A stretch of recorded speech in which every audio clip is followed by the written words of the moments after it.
มาบังเกิดเป็นมนุษย์ธรรมดาเสด็จจากสวรรค์สละวิมานนั้นมาโดยพระบิดาใช้มาตายแทนเราบนไม้กางเขนผู้คนเห็นประจักษ์เพราะความรักโอ้พระองค์ทรงยอมเอาโลกยิ่งหายบาปกรรมที่พวกเราทำไม่เบาตายแทนเรายอมไม่เข้าทรมานโอ้โอ้โอ้โอ้โอ้พระเยซูโลกก็ที่ด้วยทำที่พระคุณกระมาโดนทวนทิ่มแทงจนสิ้นแรงมรณา3 วันผ่านมาพระอุตราต้องคืนประชนพอปรากฏตัวตนให้ทุกคนเห็นเป็นพยานแล้วเสด็จสู่สวรรค์ชื่อมันแม่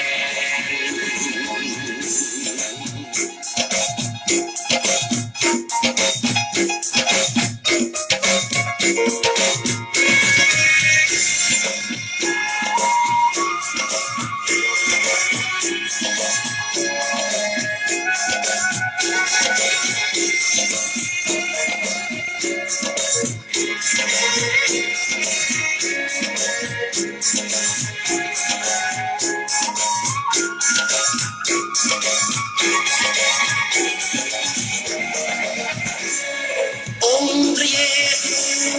เป็นผู้ประเสริฐมาบังเกิดเป็นมนุษย์ธรรมดาเสด็จจากสวรรค์สละวิมานลงมาโดยพระบิดาใช้มาตายแทนเราบนไม้กางเขนทุกคนเห็นประจักษ์เพราะความรักโอ้พระองค์ทรงยอมเอาโลหิตไทยบาปกรรมที่พวกเราทำไม่เบาตายแทนเรา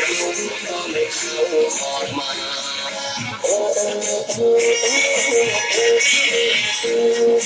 โลกก็ติดด้วยตะปูที่พระคุณกระบาดโดนทวนทิ่มแทงจนสิ้นแรงมรณา3 วันผ่านมาพระอุตราต้องคืนประชนออกปรากฏตัวตนให้กับทุกคนเห็นเป็นพยานแล้วเสด็จสู่สวรรค์ชั้นวิมาน